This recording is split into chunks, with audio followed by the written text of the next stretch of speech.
सभी को नमस्कार। करियर फर्स्ट चैनल पर आप सबका स्वागत है। आज का डिक्टेशन लिखने के लिए तैयार रहें। अच्छा मैटर है, ध्यानपूर्वक लिखें। Ready, start. भारतीय अर्थव्यवस्था में उदारीकरण आज़ादी के बाद इसके नए अध्याय की शुरुआत है।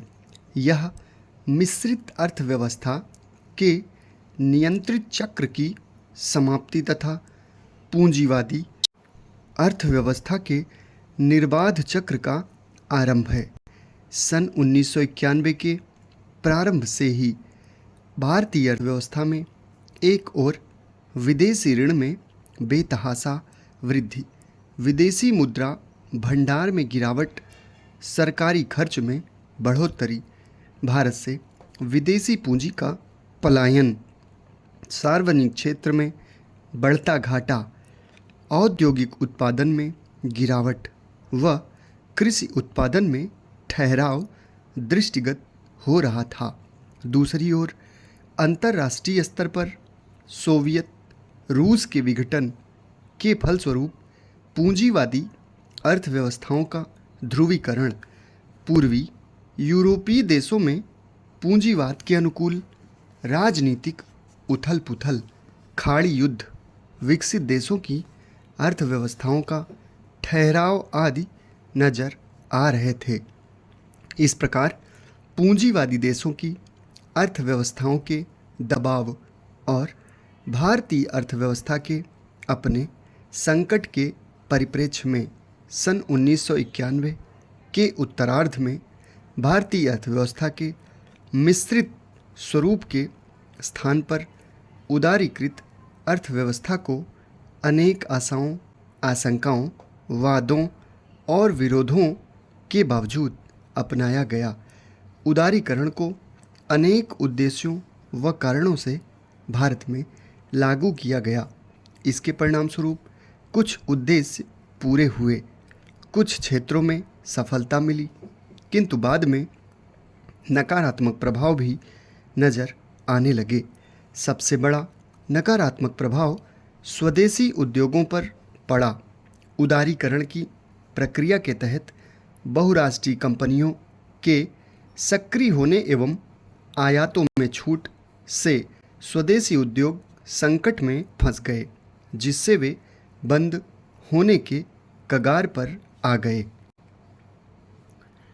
वर्ष 1991 में नई औद्योगिक नीति लागू होने के बाद विभिन्न नियंत्रणों को समाप्त करने का एक व्यापक कार्यक्रम शुरू किया गया।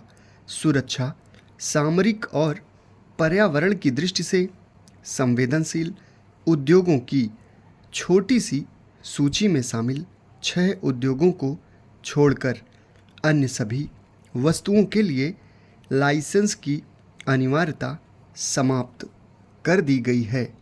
जिन उद्योगों के लिए लाइसेंस लेना अनिवार्य है वे हैं अल्कोहल युक्त पेय पदार्थों का आसवन और निर्माण, तंबाकू के सिगार और सिगरेट तथा तंबाकू से बनी वस्तुएं, इलेक्ट्रॉनिक, एयरोस्पेस तथा सभी प्रकार का रक्षा साज सामान, औद्योगिक विस्फोटक, जोखिम वाले रसायन और औषधि और फार्मास्यूटिकल। पहले अनेक उद्योग सार्वजनिक क्षेत्र के लिए आरक्षित थे, किंतु अब परमाणु ऊर्जा और उससे संबंधित विषय तथा रेल परिवहन को ही सार्वजनिक क्षेत्र के लिए आरक्षित रखा गया है। रक्षा क्षेत्र को भी 26% तक विदेशी पूंजी निवेश के साथ निजी क्षेत्र के लिए खोलने का निर्णय लिया गया है। सरकार लघु उद्योग क्षेत्र में ही कुछ वस्तुओं के निर्माण करने की विशेष व्यवस्था की नीति अपनाकर लघु उद्योग क्षेत्र को लगातार संरक्षण देती रहेगी।